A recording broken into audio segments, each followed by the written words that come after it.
இந்த நேரத்தில் அமைச்சர் ஏன் மக்களை சென்று பார்க்கவில்லை? பாதிக்கப்படக்கூடிய அமைச்சரை சென்று பார்க்க வேண்டிய அமைச்சர் எங்கு சென்றார்? இன்று அவர் எங்கு இருக்கிறார்? தலைமைச் செயலகத்திற்கு வரவில்லை.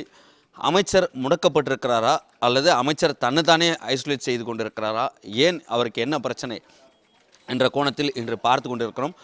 வழக்கமாக ஒரு வருவாய்த்துறை தான் மிக முக்கியமான பணிகள், அதாவது மக்கள் பாதிக்கப்படும் பொழுது முதல் கட்டமாக இந்த தகவல் தொழில்நுட்பத்துறையோ அல்லது நீதித்துறையோ இவரெல்லாம் நேரில் சென்று மக்களிடம் நேரடியாக தொடர்பு இருக்காது. ஆனால் வருவாய்த்துறைக்கு தான் நேரடியான பங்கு இருக்கும். ஏன்னா தாசில்தார் நேரடியாக செல்வார், வருவாய்த்துறை சார்ந்த அதிகாரிகள் உள்ளே சொல்வார்கள், அதே போல் ஒரு விஓஓ சொல்வார். இவர்களெல்லாம் அனைவருமே அந்த வருவாய்த்துறை கீழாக தான் இருப்பார்கள். அதே போல் மாநில அவசர கால பணியெல்லாம் செய்யக்கூடியவர்களெல்லாம் வருவாய்த்துறை அதிகாரிகளாக தான் இருப்பார்கள். அவர்கள் தான் ஒருங்கிணைந்து அந்த குழுவாக செயல்படுவார்கள். இவ்வாறு இருக்கும் பட்சத்தில் அந்த வருவாய்த்துறையில் இருப்பவர்கள் ஏன் முறையாக செயல்படவில்லை என்ற ஒரு கேள்வியும் இந்த நேரத்தில் எழுகிறது. அமைச்சர் சுணக்கத்துடன் இருக்கிறாரா அல்லது உதயநிதிக்காக சுணக்கமாக அவரை இருக்க கட்சி அறிவுறுத்தியிருக்கிறதா என்பது குறித்தெல்லாம் தொடர்ந்து பேசுவதற்காக நம்முடைய பாஜகவுடைய மூத்த தலைவர்கள் ஒருவராக இருக்கக்கூடிய திரு நாராயணன் திருப்பதி இணைப்பில் வந்திருக்கிறார். கேட்கலாம். சார் வணக்கம். ஹலோ சார், இந்த நேரத்தில் அமைச்சர் KKSSR ராமச்சந்திரன் எங்கு இருக்கிறார் என்ற ஒரு தகவல் இல்லாமல் இருக்கிறது. மழை பாதிப்பு, விவசாயிகள் பாதிக்கப்பட்டிருக்கிறார்கள். முதற்கட்ட கருத்தாக உங்களுக்கு எப்படி சார் இருக்கு? தொடர்ச்சியாக மிக முக்கியமான எதிர்க்கட்சிகள் எல்லாம் திமுக அரசு தோல்வியடைந்திருக்கிறது, மழைநீர் வடிகால் பணிகளை முறையாக செய்யவில்லை, விவசாயிகளுடைய பிரச்சனையை கண்டுகொள்ளவில்லை என எதிர்க்கட்சிகள் தொடர்ச்சியாக குற்றம் சாட்டக்கூடிய இதே சூழலில் ஒரு அமைச்சர் சென்று பார்க்காமல் இருப்பது ஏன் என்ற ஒரு கேள்வியை தான் அனைவரும் எழுப்புகிறார்கள். அமைச்சருக்கு என்ன பிரச்சனை? அதாவது வரக்கூடிய சட்டமன்ற தேர்தலில் KKSSR ராமச்சந்திரனுக்கு போட்டியிடுவதற்கான வேட்பாளராக அவருக்கு சீட் கொடுக்க திமுக மறுக்கக்கூடிய வாய்ப்புகள் இருப்பதாக திமுக வட்டாரத்தில் பேசப்படுகிறது. ஒருவேளை தனக்கு சீட்டே வழங்கப் போவதில்லை, நான் ஏன் பணியாற்ற வேண்டும் என்று KKSSR ராமச்சந்திரன் அவருடைய நிலைப்பாடை எடுத்துக்கொண்டு அமைதியாக இருக்கிறாரா அல்லது கட்சியினுடைய தலைமை அவர் அமைச்சர் பணியாற்றினால் துணை முதலமைச்சராக இருக்கக்கூடிய உதயநிதிக்கான அந்த பணி என்பது குறையும், ஆகவே அவரை அமைதியாக இருக்க விட்டு உதயநிதிக்கான பிரதிநிதித்துவத்தை கட்சி வழங்குகிறதா என்பது குறித்தெல்லாம் பல கேள்விகள் இதற்குள்ளாக அடங்கி இருக்கிறது. ஆகவே ஒன்றன் பின்னால் ஒன்றாக இதற்கு பின்னால் ஒளிந்திருக்கக்கூடிய விவகாரங்கள் பல அரசியல் ரீதியாகவும் கட்சி ரீதியாகவும் ஆட்சி ரீதியாகவும் இருந்தாலும் மறுபுறத்தில் பாதிக்கப்படுவது என்னமோ விவசாயிகளும் பொதுமக்களும் சாமானிய ஏழை எளிய மக்களுமாக தான் இருக்கிறார்கள். பல இடங்களில் சாலைகள் குண்டும் குழியுமாக இருக்கிறது, சேரும் சகதியுமாக இருக்கிறது. ஒரு மணி நேரம் தொடர் மழைக்கே சென்னை தாங்காத ஒரு சூழலுக்கு இருக்கிறது.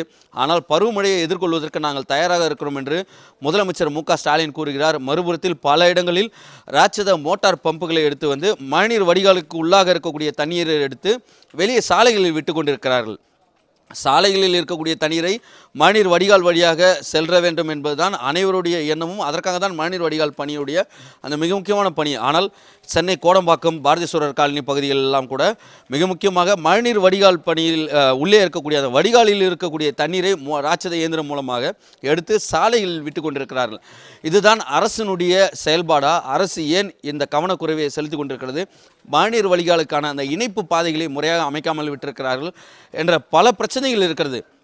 விவசாயிகள் கிட்டத்தட்ட 3 மாதம் கடினமாக இரத்தத்தை வேர்வையாக சிந்தி உழைத்த விவசாயிகளுக்கு தங்களுடைய நெற்மணிகள் முழுவதுமாகவே பாதிக்கப்பட்டு மழையில் மூழ்கடிக்கப்பட்டிருக்கிறது.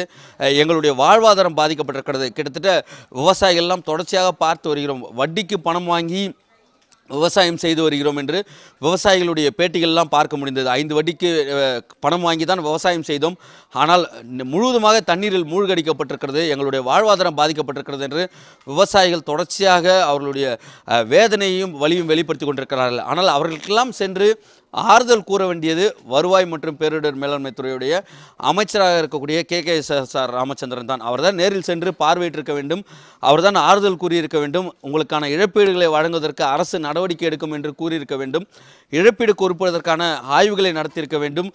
பொறுத்திருந்து, அதாவது தற்பொழுது வடகிழக்கு பருவமழை துவங்கி இருக்கிறது, அடுத்த 2 மாதங்களுக்கு வடகிழக்கு பருவமழை இருக்க போகிறது.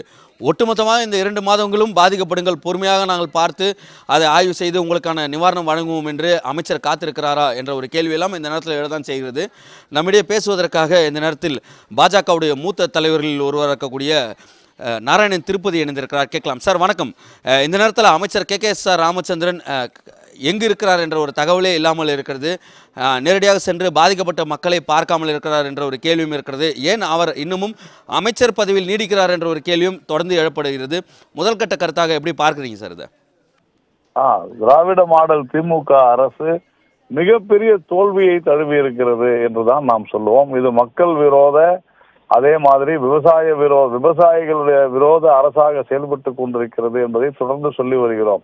கிட்டத்தட்ட 4 லட்சம் மெட்ரிக் டன் நெல் பயிரானது இதுவரையிலும் வீணடிக்கப்பட்டிருக்கிறது. கடந்த 4.5 வருடங்களில் கிட்டத்தட்ட 400 கோடி 500 கோடி ரூபாய் அளவிற்கு மிகப்பெரிய சேதம் விளைவிக்கப்பட்டிருக்கிறது. ஆனால் இதை பற்றியெல்லாம் கவலைப்படாத அரசு தன்னை திருத்திக் கொள்ள முயலாது தொடர்ந்து விவசாயிகளுடைய விரோதமாக செயல்படுவதோடு இந்த விவசாய பொருட்கள் மீதான தன்னுடைய கவனத்தை கூட, அந்த விளைச்சல்ல கூட கவனத்தை செலுத்தாமல் இருக்கிறது. சாலைகள் சரியில்லை.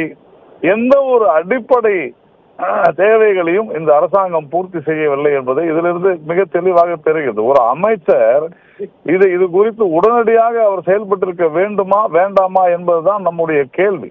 அப்படிப்பட்ட ஒரு சூழ்நிலையில இந்த அமைச்சர் அமைதியாக இருப்பது, குற்றாலத்துக்கு சென்று அருவியை பார்க்க என்று செல்வது, ஆனால் இங்கே பெய்கிற மழையினாலே பயிர்கள் நனைந்து பயிர்கள் மூழ்கி போவதையெல்லாம் கவனிக்காமல் அதை சரி செய்வதற்கு, அதை பாதுகாப்பதற்கு என்ன செய்ய வேண்டும் என்கிற திட்டங்கள் எதுவும் செய்யாமல் இப்படி வாழா இருப்பது என்பது மிக ஒரு மோசமான முன்னுதாரணமாகும். இந்த அரசாங்கம் மக்கள் குறித்தோ விவசாயம் குறித்தோ விவசாயிகள் குறித்தோ கவலைப்படுவதில்லை. இதுதான் தொடர்ந்து நடைபெற்று வருகிறது. அதே மாதிரி மக்களுக்கு விற்கக்கூடிய சாராயத்துல, லிக்கர்ல 10 ரூபாய் ஒரு பாட்டிலுக்கு வாங்குறாங்க. அதுல விற்பதுல ஊழல். இதுல ஒரு மூட்டைக்கு 40 ரூபாய் வாங்குறாங்க மக்களிடமிருந்து. அதாவது அந்த நெற்பயிரை நெல் கொள்முதல் செய்வதற்கு 40 ரூபாய் லஞ்சம். மக்களிடம் விற்பதற்கும் லஞ்சம் வாங்குகிறது, மக்களிடமிருந்து வாங்குவதற்கும் லஞ்சம் வாங்குகிறது. அதனால எங்கும் ஊழல், எதிலும் ஊழல் என்று தொடர்ந்து 4.5 வருடங்கள் செயல்பட்டுக் கொண்டிருக்கிற அரசு உறுதியாக விரைவில் காணாமல் போகிற நாள் வெகு தூரத்தில் இல்லை. மிக முக்கியமான கருத்துக்கள் நேரத்தில் பதிவு செய்திருக்கிறீங்க. அதே நேரத்தில் தொடர்ந்து இது போன்ற செயல்படாத அமைச்சர் ஏன் அமைச்சராக வைத்திருக்கிறார்கள்? வரக்கூடிய இந்த வடகிழக்கு பருவமழை தொடங்கி இருக்கிறது. இந்த 2 மாதங்கள் ரொம்ப குரூசியலான டைமு. இந்த நேரத்தில் அமைச்சர் ஆக்டிவாக இருக்கணும். அவர் ஏன் வச்சிருக்கீங்க? சமூக வலைதளங்களில் பாஜக எப்படி பார்க்குது? இந்த கேள்வியே தவறு என்று நான் நினைக்கிறேன். ஏனென்றால் இந்த அரசே செயல்படாத அரசாக இருக்கும் பொழுது ஒரு அமைச்சர் செயல்படவில்லை என்று சொல்வதே தவறு. யார்தான் செயல்பட்டிருக்கிறார்கள்? எந்த அமைச்சரும் செயல்படுவதில்லை. அதனாலதான் நான் சொல்கிறேன், இந்த அரசு காணாமல் போகிற அரசு. இந்த ஒரு அமைச்சர் ராஜினாமா செய்ய வேண்டும் என்று சொன்னால் இந்த அரசே ராஜினாமா செய்திருக்க வேண்டும். இந்த அரசாங்கத்துல எந்த அமைச்சரும் பணிபுரிவதில்லை என்பதற்கு இந்த மழை, சாதாரண ஒரு மழை, இதுவரையிலும் கடந்த 10 வருடங்கள்ல இந்த வருடம் பெய்திருக்கக்கூடிய மழை குறைவான மழை தான்.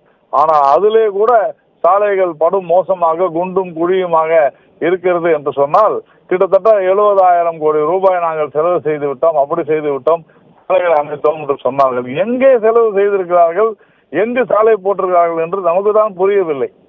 எங்கேதோ பல முதலீடுகளை ஈர்த்து விட்டதாக முதலமைச்சர் சொல்கிறார். ஆனால் எங்கு ஈர்த்தார் இதுவரைக்கும் யாருக்கும் ஒன்றும் புரியவில்லை. தொடர்ந்து இதுதான் நடைபெற்றுக் கொண்டு வருகிறது. மத்திய அரசு பணம் கொடுக்கிறேன் என்று சொன்னாலும் இவர்கள் உங்களுடைய கொள்கைப்படி நாங்கள் செயல்பட மாட்டோம் என்று அந்த நிதியையும் வாங்க மறுக்கிறார்கள். அப்புறமா அதை வாங்க மறுத்துவிட்டு ஐயோ மத்திய அரசு நிதி கொடுக்க மறுக்கிறது என்று இவர்கள் நாடகம் ஆடிக்கொண்டிருக்கிறார்கள். ஆக மொத்தம் ஒரு அமைச்சர் இல்லை, எந்த அமைச்சருமே செயல்படவில்லை என்பதுதான் உண்மை. உங்களுடைய கருத்துக்களை பதிவு செய்து மிக்க